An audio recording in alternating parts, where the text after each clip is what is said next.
Hello, and welcome to Nurturing with Indiana, where we open up real conversation around motherhood, womanhood, and everything in between.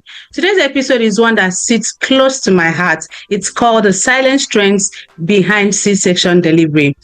Many women give birth through cesarean section, yet so few of us talk about the journey, what it really looks like, the physical pain, the emotional roller coaster, the silence. I'm joined today by an incredible guest, Victory. She is a quantity surveyor, an expert, and an experienced one. She is a wife, she is a mother. And also, like myself, she is a proud C-section mama. Together, we are opening up this often quiet parts of motherhood to shine lights on the strengths behind the scars. Whether you are a C-section mama, or you know someone who has gone through C-section, or you are considering it, or you simply want to understand more about this conversation is just what you need. Let's welcome our guest today. Hi, Victory. Welcome to Nurturing. Hi. Thank you for having me. How are you doing? I'm doing well. How are you? I'm fine, thank you. So let's get straight into it now. This is something that most women don't talk about, and I'm so happy. I am really, really proud we are doing this. So let's start. Let's start with your birth story. What led to your C-section story? Okay, so I gave birth at 40 weeks and 4 days, just for context. So I was already past my due date.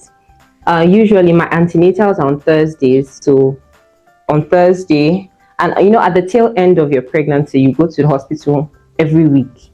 So I was already going to the hospital every week, right? So I would have some contractions here and there. I think they are called Braxton Hicks. They were not like severe. That you come in to go maybe one day to go and stuff like that. So on Thursday, I was preparing to go for my antenatal. At this point, I think I was already 40 weeks. So I was approaching 40 weeks. And I saw bloody show. I know that's a sign of labor. So when I got there, and now I pulled a nurse to the side, and I was like, okay, this is what I saw.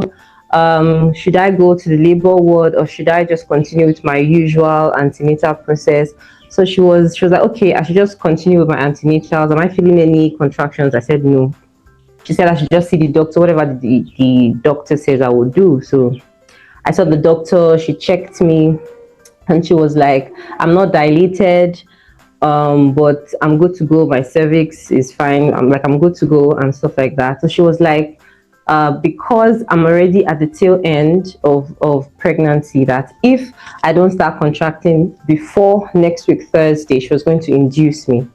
So I said, fine, no problem. She wanted to do a sweep. And I've heard that sweeps are so painful. So like, no, I don't want that. I'm good. Really? My sweep was not painful. I don't know. I had 3 sweeps eventually. Anyways, I'll get there. I heard it was painful. So like, I don't want to do a sweep. So she said, okay, I went home. So that's Thursday. Friday now. I started feeling some contractions here and there. But in fact, I wasn't playing with my husband. I said, then we'll stop. We're just playing. It was not serious and stuff. At this point, my mom was already at home. My elder sister was around also. We had daughters. So we had like a full house. Everybody was just waiting for me to give birth. So the tail end of Friday night, then I started having like severe contractions, like maybe every 10 minutes. It was just coming severely like that. I told my mom, and she was like, let's watch it. My elder sister was she was recording the time in between. So by the time it was like 5 minutes spacing, my mom was like, let's go to the hospital. Let's not take any chances. Went to the hospital. When I got to the hospital, checked, 2 centimeter dilated. I was like, fantastic. I'm making progress, I was admitted in the hospital. This is like Friday night now, stroke the early hours of Saturday morning. Saturday morning proper, when the doctors are doing their rounds, they came and they checked me again. I was 4 centimeter dilated at this point. And I was like, I'm making progress now. It's not like, I'm moving, Mm-hmm. So at this time, Saturday during the day, my contractions, the intensity reduced. I noticed I could even sleep, I could gist, it was not so severe during the day. So at night, when they came to check me again and I was still 4 centimeter dilated, I wasn't so disturbed because I felt like, oh, the intensity of my contractions did not increase. So maybe that's why. Saturday night now, I could barely sleep at night. Like, I almost broke my mother's hand because, oh, contractions wanted to finish me. Like, it was now coming on strong. I was like, yes, I'm making progress. We are getting there. Sunday morning now, my mom calls the nurse that she should check me and stuff. That I know this girl is suffering. She should come and check me and all of that. She checked me. She said I'm 4 centimeter dilated. I said, eh? After I'm like, after all that, and they were encouraging me that you're a first time mom. First time moms usually like that. It takes time and all of that. But then somebody was admitted into the ward next to me, also a first time mom. She came Saturday night. By Sunday morning, they already took her to the labor ward proper. Like, she was already good to go. So it's not like she's also a first time mom and she has made so much progress. Like, what's wrong with me? Like, I legit cried, not even because of the pain, but the fact that I've been here now more than 24 hours and you're telling me I'm still 4 centimeter dilated. Like, they encouraged me. My mom was like, oh, don't think about it, don't worry, you're going to make, you're going to progress. So just encouraging me. The nurses, they were quite nice for encouraging me and all of that. So that was 4 centimeter dilated Sunday morning. Again, okay, but by this time, when the doctors came to do their round, so they heard that, oh, there's this girl, she has been here and stuff, she's not progressing and stuff. So she came to the room, she checked me, she did a sweep, she checked me, and then she said I'm 5 centimeter dilated. And according to them, that's when active labor starts, 5 centimeters. I said, okay. It took me to like labor ward proper now. I saw other people giving birth around me. Like, people who come to the ward, give birth, hold their babies, and go. Me, I was still there in the hospital. Sunday afternoon now, I'm in the labor ward proper because they said I'm 5 centimeter dilated. I'm happy. The midwives now come and say the doctor's dilation check-in is different from the midwife's dilation check-in. That's what they said. So they said they want to check by themselves. I had so many vaginal examinations. It was crazy. It was crazy. Like, so she said she wants to check herself to confirm, She checked me. She said, Madam, you're 4 centimeter dilated. I'm like, nah. I'm like, no. But she said, you since got to 4. I was at 2. Really? You still at 2? Girl. She said, okay, you're not 5, you're 4. I said, I was still, so they said, okay, since you are here already, we'll not take you back, we'll just leave you there. So I was there. They now said they would, they now gave me oxytocin drip that it will help with the contractions. And once the oxytocin was in my system, gosh, I started contracting, like the contractions started increasing, started intensifying. Because at that time, my water hadn't broken. So they said they're going to break my water. I said, fine. They broke my water. They said all this will help hasten the process, right? They broke my water as well. Okay, yeah. They said they wanted to do a membrane sweep. I said, they already did the sweep before I came here. I said, no, the person that did the sweep did not do it well. If they did it well, your labor would have progressed. So let me do the sweep. So they did a sweep number 2. I had like 3 sweeps at the end of the day. 3 sweeps. They were just sweeping. So they broke my water. I said, okay. Sometimes they'll check. They say, okay, now you're 5 centimeter, like back to 5 centimeter. I said, okay. After a while, somebody checked and she said, you're now 6 centimeter dilated. I said, fantastic. Between 6 and 10, just 4 more centimeters. And I will get there. One oxytocin drip finished, the next oxytocin drip, and it was so painful because as your contractions are intensifying, the goal is that the dilation increases, so like you can push your baby out. But the contractions were intensifying, but I wasn't dilating further than that. In fact, after the person told me that I was 6 centimeter dilated, somebody else came to check after a while, And they said, no, no, no, you're not 6, so you're 4 centimeters. At this point, I don't know, am I going up and down? Backward?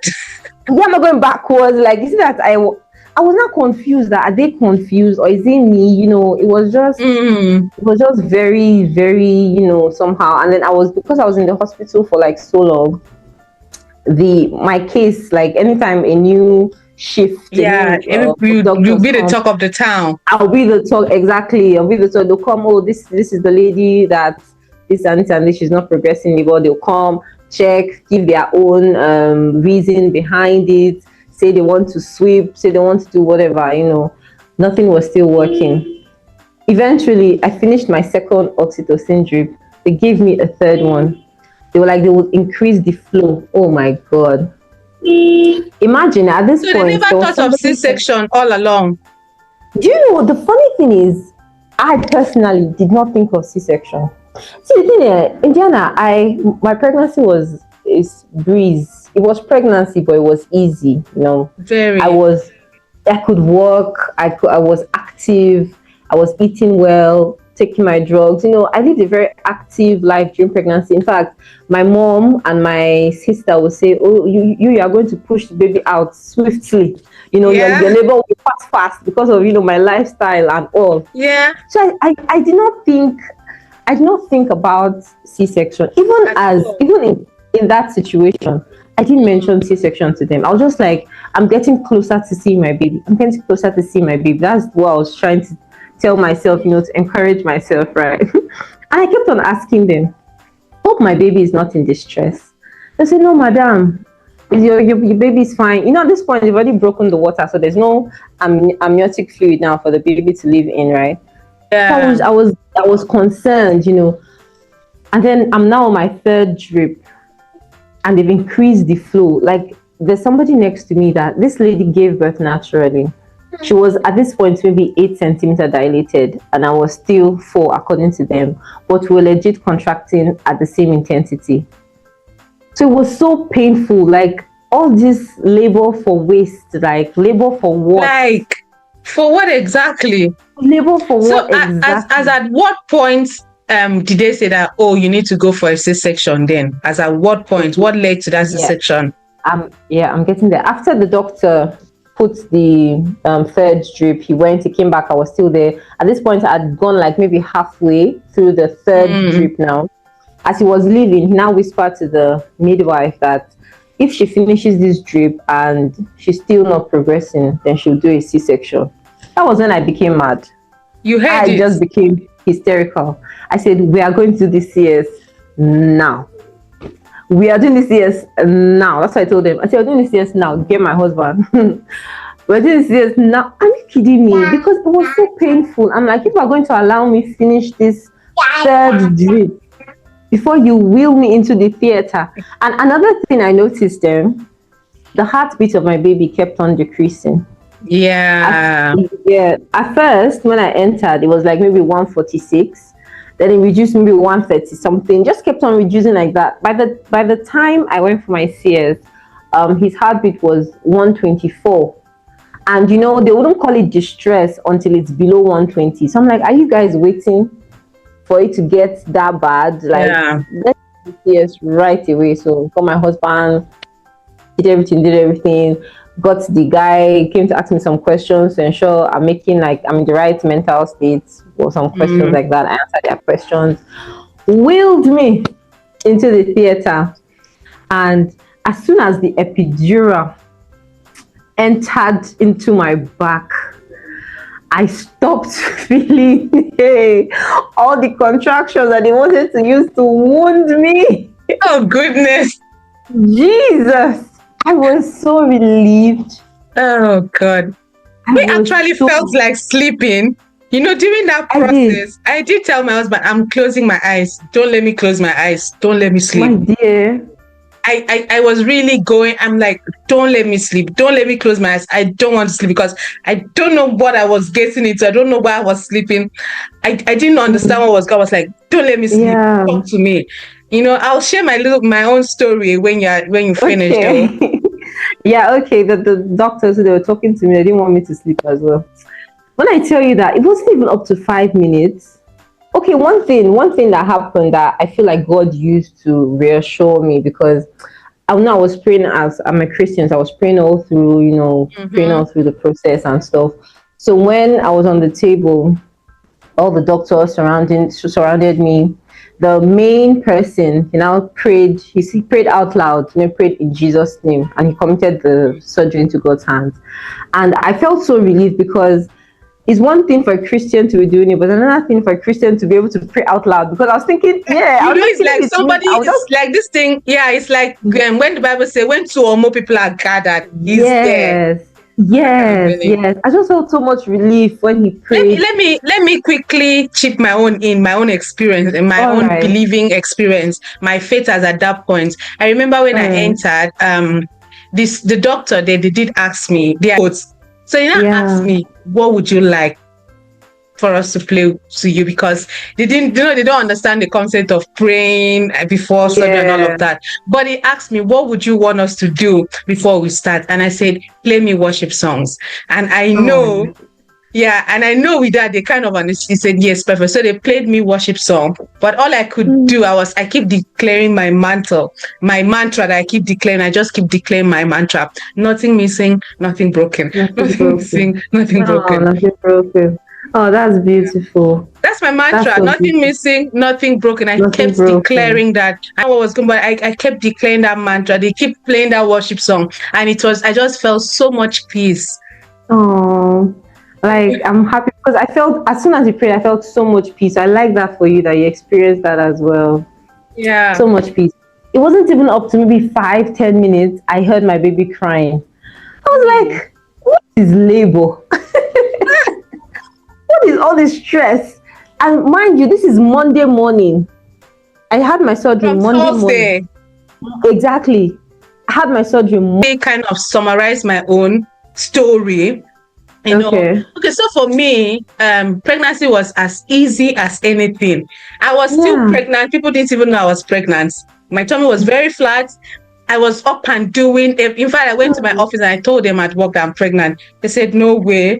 That no, my tummy, I didn't have any baby bump or anything, nothing. Mm, I was really going to the gym. I still had some of my pictures. I was really working mm, out because I didn't have anything like tests or vomiting, nothing. And now yeah. back to genetics, back to my family thing. For my family, like I lost my mom, so I couldn't ask her anyway. So I asked my auntie, Mm, I asked my auntie about my grandmother, and even my auntie, I know during our own labor experience, it's very easy in our family. It's very easy for us because I remember for our own, she was on her way to the hospital when she had a baby. oh Like wow. it's that easy for us. Like I've not even heard of any C-section in my house.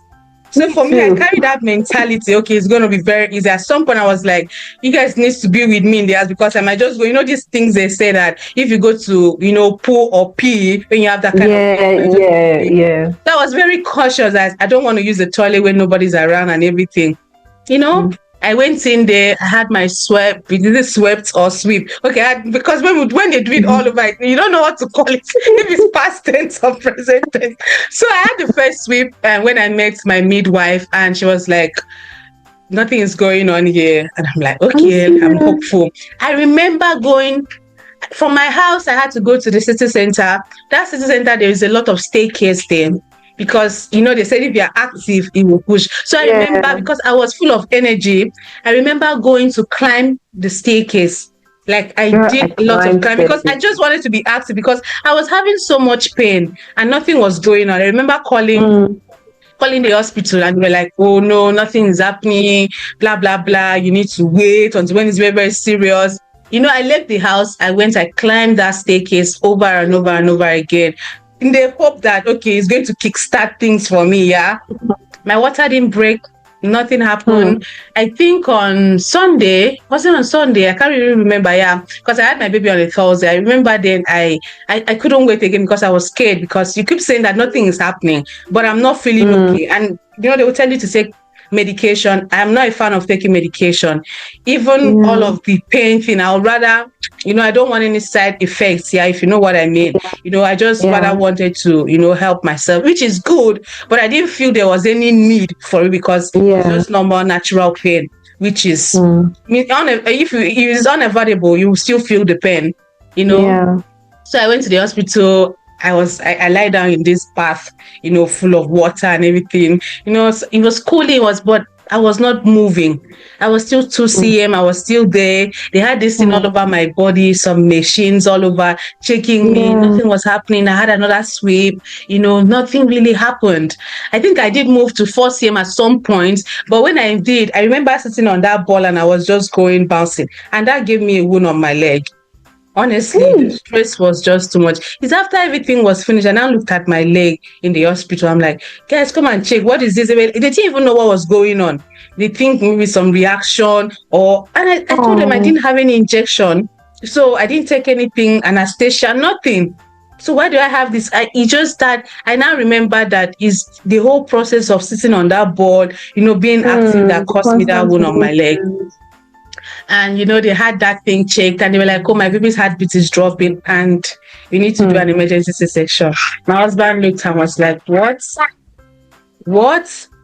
They give you this form to sign if you die, all those kind of things. And when we got in there, and then Kachi came, he was so stressed in such a way that there was no point for all this stress anyway. If it's that easy to have a baby, there's no point for all this stress. He was so stressed that when he came out, I think he didn't cry. Oh. And he didn't cry or he didn't breathe, something like that. My husband was very worried, and I told him, I said, we were very reassured, nothing missing, nothing broken. Nothing missing, nothing broken, and then he cried, and everything happened, he breathed, everything happening in between, and today is our story. Oh, thank God. It's our story today, because sometimes women don't really talk about this, because you feel there's nothing to be ashamed of. C-section is glory, because the pain you pass through, how many layers of cuts you experience. You literally have a scar to remind you. Layers upon layers upon layers, and it is something beautiful. Most I feel very proud when I look at it. I'm like, okay, that's it, and it's my body. There is beauty in that journey, and mama should be proud of it. There is nothing for us to be ashamed of being a C-section. Absolutely nothing. So let's go to the next question now. Any grief or disappointments or guilt you had to process after this? Did you feel any guilt? No, I didn't feel guilt. Any disappointments? No, not really. I was too busy trying to heal. To be disappointed about. Yeah, like I saw my baby. I think I would have felt differently if something happened, God forbid, something happened to my child.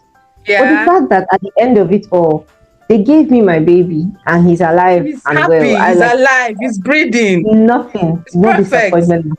Okay, now let's talk about the pain and everything, recovering and all of that. How was your physical recovery journey like? Okay. One thing I noticed about CS is that CS has been given bad PR, because we advertise CS as is the easy way out. It's for the lazy people. But that's not what it is. No. Like I said, I spent so long in the hospital, so I saw a lot of women give birth and carry their babies like natural, and they are good. After my C-section, I couldn't hold my child for 24 hours. I couldn't, but I spent some time in the ICU.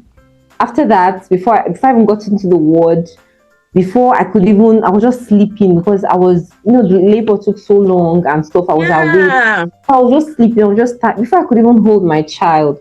Even after then, before I could sit up, I think it was maybe the next day or so that I could sit up, even to stand. Like, the healing process is so long. And I feel like a lot of people choose who are doing elective CS, they need to research about the pros and the cons to it, because I feel like a lot of people don't realize. They don't realize. I went in on Sunday and I left the hospital on Sunday. That's 1 week. I remember I had my baby on Thursday, and the healing process alone. I remember when they came in, because over here where we are, it's not like back home in Africa, yeah, where you have your family, they'll come and help you take Yeah. care of your baby. It was just me and my husband. Maybe Oh. my friend as at that time that came to support me. So mentally for me, I knew I needed to stand up and help myself. I knew I Mm. needed to be strong. I knew I needed to help myself so I can help it. Because you still have to carry on. I'll have to bathe him. I'll have to feed him. I have to nurture him. I'll have to Oh. put him to bed. There is nothing like, okay, somebody's coming in to support. Oh. Nobody was there. It was just me. And imagine that situation and you are in pain. I used, oh, don't sweep Oh. anything, don't clean the house. They say this thing, but you know that you cannot just be in your house and your house is dirty. It's a You mess. cannot just Yeah. eat and stack your plate up and all of that. You cannot just, thank God for supporting for my supporting husband. He's really, really very supporting. And I always tell him thank you every now and then because he's always cleaning, sweeping, he does this and all It of helps. that. Yeah. But wait, that pain is there, but in between that pain, you need strength Hmm. because you need to nurture your baby. Some people they don't really understand. I went in on Sunday. I left on Sunday. I spent 1 week. Even that Sunday, I told myself I'm leaving. They were like, "No, are you sure?" I said, "Yes, I have to go." I remember when after the operation, I lost a lot of blood. And then they Hmm. came in, they were like, I told them, please, can you take out my catheter? Because I had a catheter on. I told them, can you Yeah. take out my catheter? They were like, oh no, you need to heal proper and everything. I can't just be in bed. I have to Oh. breastfeed him and all of that. I told them, please take out. When they did take out my catheter, I left. I got up, I went to the toilet, I was able to pee. I know some women in my ward, even after they did the operation and they took out their catheter, they struggle to do a number one, they struggle to pee and they struggle to Mm. poo. Because of Yeah. it's a lot, because at that point, everything is different in your body. You were just a normal girl that you could pee very well. There are some people that after the operation or surgery, as you may call it, they struggle to pee. Like, it does not come out. I don't know for what reason. Things are just different. And then somebody think it's the easy way out. Honestly, it is And the hardest way out. it's bad PR. For me, like I said, my mom was around, my sister, my husband, like I had the whole village because I live in Nigeria. So I could rest and I could heal. I could rest and I could heal. So you guys, the abroad people, you guys are so strong. Like I also have a friend that gave birth in the UK, without her people around, and like I can't even imagine. It's And you even did difficult. a C-section. I can't even imagine It's because like difficult. there was It's somebody really, really difficult.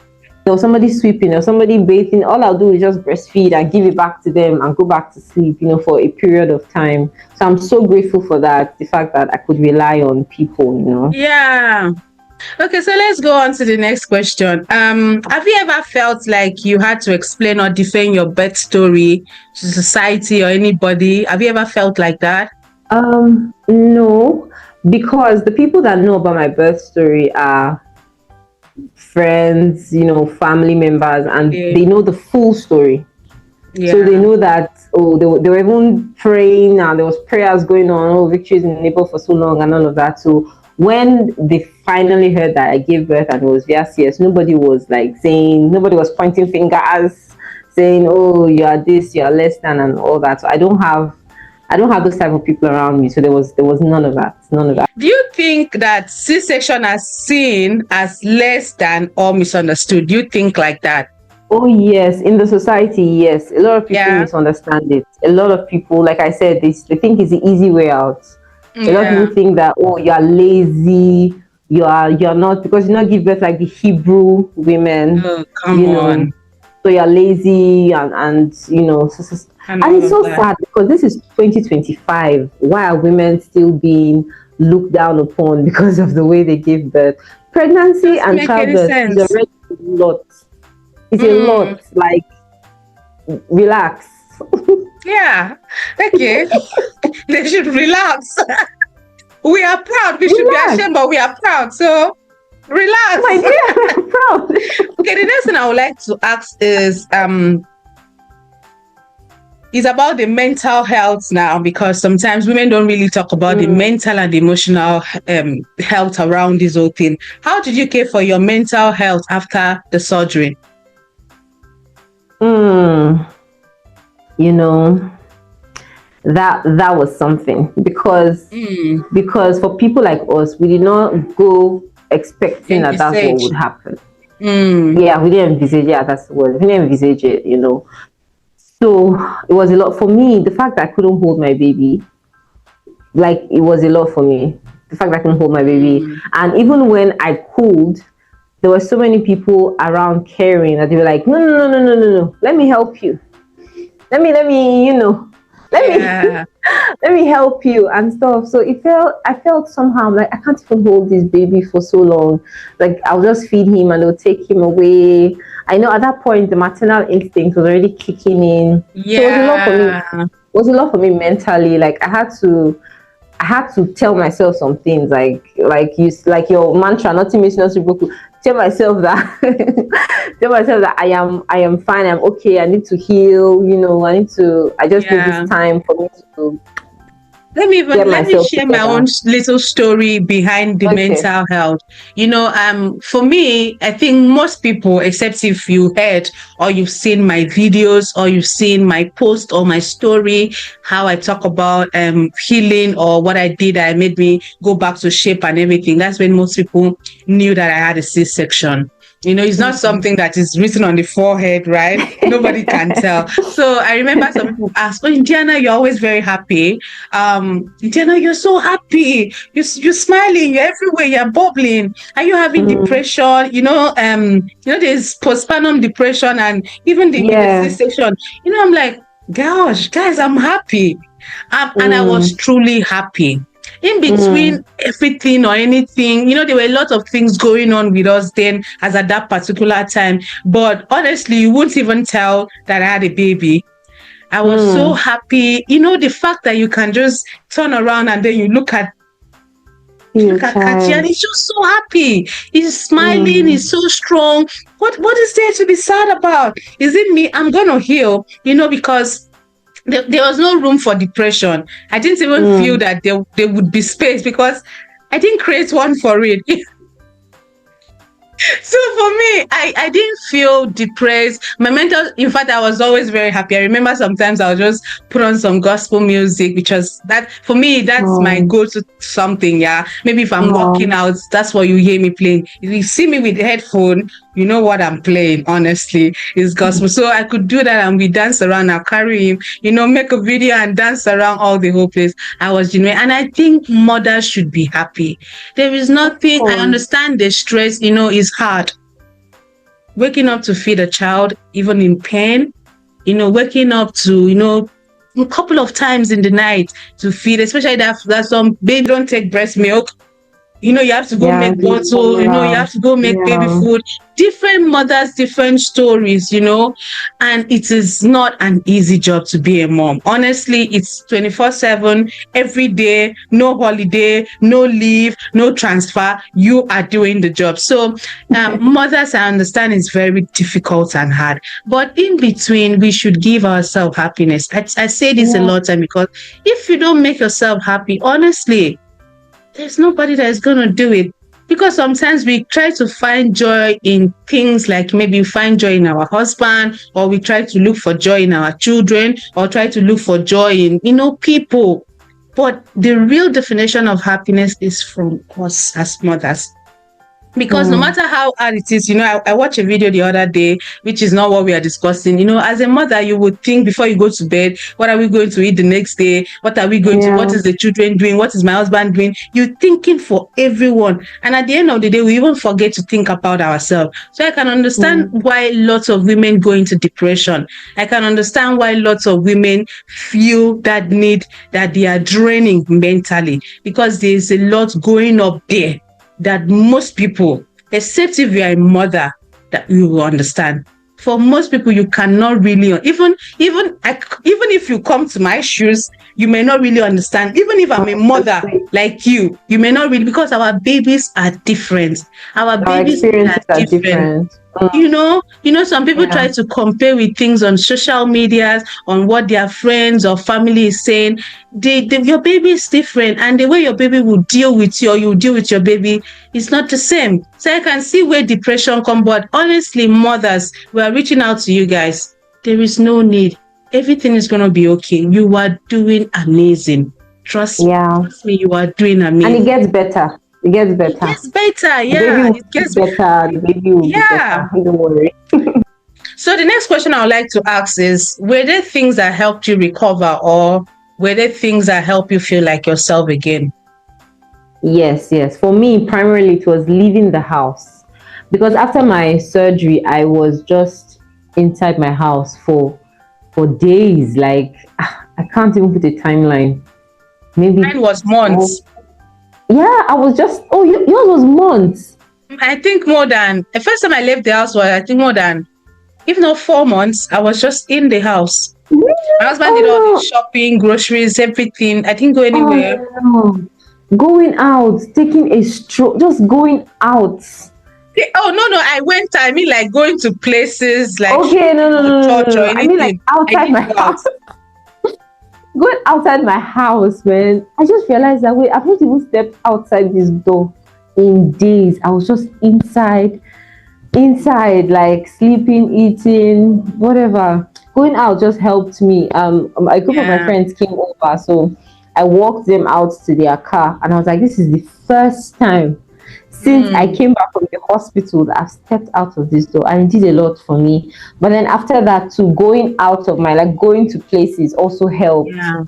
Going out, because I'll be at home. After my mom left, my mom stayed for about 7 weeks with me. So after she left, it was just me and my husband, and my husband was always the one going out. I was always the one staying with the baby. And I was like, I want to go out now. I want to go because I just felt overwhelmed. I'm like, I wouldn't sleep at night. I won't sleep during the day. When he comes back, he might say, he's tired. I'm like, I know, I want to go out, because I was feeling like life is happening. Me, I'm just honestly stuck. I think I can relate, because for me, I did always go out. I did take Kachi for a stroll, because over here the weather is different, so sometimes I really have to take him out, because most times when it's really cold, you close all the windows and the doors, so sometimes you need to get the sun when it's shining, if it does shine anyway. So I remember going on a stroll with him, just walking on the pram and everything. Then I remember one day, I think I went shopping, and I was just like, this is it. I was really telling someone. I was telling my sister, do you know that this is the first time? And it's not like I was not like going shopping, like doing something. I think after months. I think it's more than 3 months or so. Like I did, like I went shopping, or I went to buy something, because he's always buying the things, coming back and all. It's just both of us. So he's always doing it, but I think I can really relate, because most times you are just homebound and everything, and you can't help it. But I think that's a good one. Try to go out, maybe stepping out of your house, going for a walk, go and have a drink or something.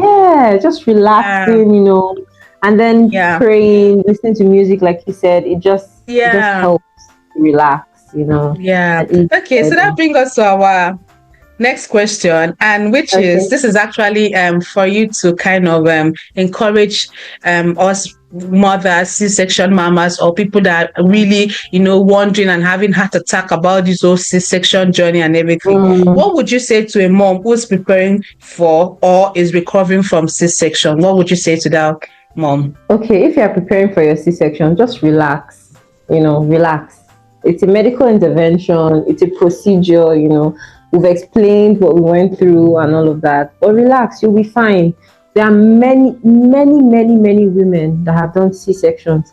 Very many. Just that a lot of them don't talk about it.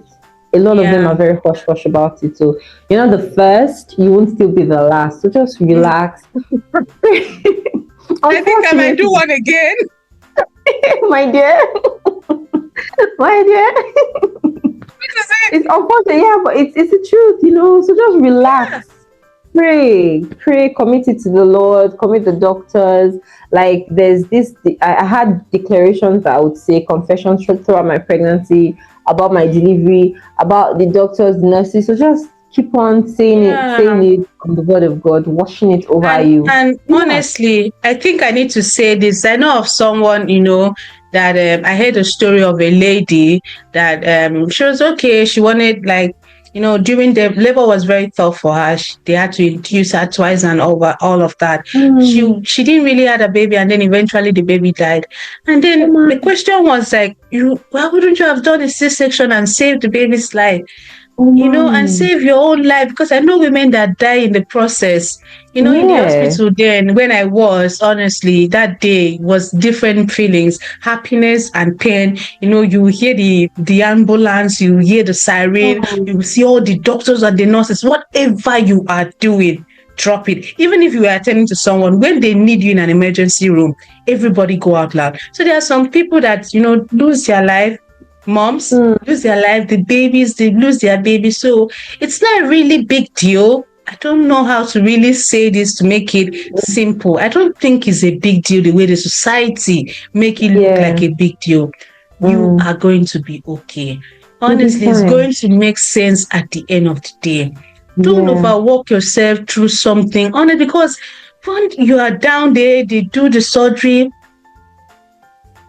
Done. I think he said when that injection entered, honestly, I said I felt like as if I was sleeping. I was begging my husband, don't let me sleep because I don't know where I'm going. Don't let me sleep because I don't know where I'm going. So imagine that kind of peace. Honestly, there are sometimes they say if you have had C-section before, you can always, whatever, just relax. It's going to be okay. And I think this will lead me to the final question. What helped you feel empowered in your motherhood, even with the challenges? I think someone needs to hear this. What helped you feel empowered? What made me feel empowered? Well, having great support system. My husband, we are together in this. He always pushes me, encourages me. Also, my mom. I have a good village around me. People, they're always encouraging me. My mother-in-law. You are blessed, Mama. My dear, honestly, you abroad mothers, young abroad mothers, I give it up to you. I don't know how I would cope if I were in your shoes. I don't know how I would cope. I don't know how. Because the people around me are the ones that strengthen me, like keep me, especially at those early stages. Funny enough, darling, when that time comes, nobody prepare you for motherhood. I was having a discussion with someone the other day, and then she said, oh, have you read some books, like motherhood books? Not read one. No. I'm like, motherhood, because honestly, that experience of that writer is for that writer. Because you don't know what I remember for my own baby, he came out, I don't know, his hand was shaking, and then they said that the sugar was low. They have to keep pricking his heels, to check him and everything. Everybody different story. And honestly, there was nothing wrong. He's just happy. At that stage, I was in labor. I had a surgery, but I wake up every time to check for my baby. So sometimes you just ask yourself, like every time they're taking him for, normally they'll do so many checks, over they'll check for, they have different timetable. There was this one my sister even told me about tongue tie. I was tongue tie? What do I know about tongue tie? As the first time mom is hard. Honestly, it is real, especially when, even if you have people around you, everybody will tell you different things. I remember my boy, that's circumcision, rub Vaseline, don't rub Vaseline, do this one, don't do this one, different things, different way. But, but as a mom, I think there is this inner strength that will just come. I think there is this instinct that speaks to you. You are doing it, you've got this. This is, sometimes I want to do something, I'm like, I'm doing it. I'm like, someone asked me, when I took Kachi for the checkups and everything, the midwife looked at me and was like, where's your other baby? People don't believe that Kachi is my first child. Like, I'm very all together, like I'm calm. I know what he wants. I'm like, it's my, they were like, no, you have another child. I should bring it out. Why am I saying this? I'm just saying this to encourage you, mamas. Honestly, I think what really helped to empower me, if I must answer that question, is I just let things happen one step at a time. If you are breastfeeding, enjoy breastfeeding, because you're not going to be breastfeeding forever. That's how I see it. Everything is stage by stage. Then we're worrying about teething. It will come and go. I remember then we were just keeping my babies like, tummy time. So the other day we're looking at the videos and we're all laughing. It's like, oh, you're crawling. When will you start crawling? Different things. Just relax, mama. You're gonna be all right. And these babies, honestly, they develop at their own space. At their Some own people will say pace. that, why is your Don't baby not compare. saying this? Why is your baby not doing this? They will all develop at their right time. Things will happen to them perfectly. All you need to do is just, if you're a believer, keep praying and believing. Believe in yourself and believe in your child, and also trust God to help you. Because at the end of the whole thing, you really do not have control over everything. They don't. It's going to make sense at the end of the day. Right? This conversation was so needed. To every mom listening who has walked through a C-section, your strength is not in question. Thank you, Vicky. Thank you so much for coming to the show. Thank you, for helping us believe in ourselves again. Honestly, your stories has inspired me, even if I have my own, but everybody have different story. And once you hear this story, you just feel empowered. And stories like this, talks like this, discussions like this is the true empowerment. And I'm so blessed to have you, share this story with us. Thank you so much. Thank you. Thank you so much for having me. Thank you. And to you, every listener, whatever you are a mom, a dad, a support system, thank you for holding space for this story. If this touched your heart or opened your eyes, please share it with someone that needs to hear this. Don't forget to subscribe. Leave a comment. If you have a C-section experience, you have your own story, please do well to share with us so that we can, learn something from you, also draw some strengths from you as well. Let us know your own C-section experience. We'd love to hear your story. Until next time, keep nurturing with love, truth, and strength. Bye for now. Thank you, Vicky. Bye.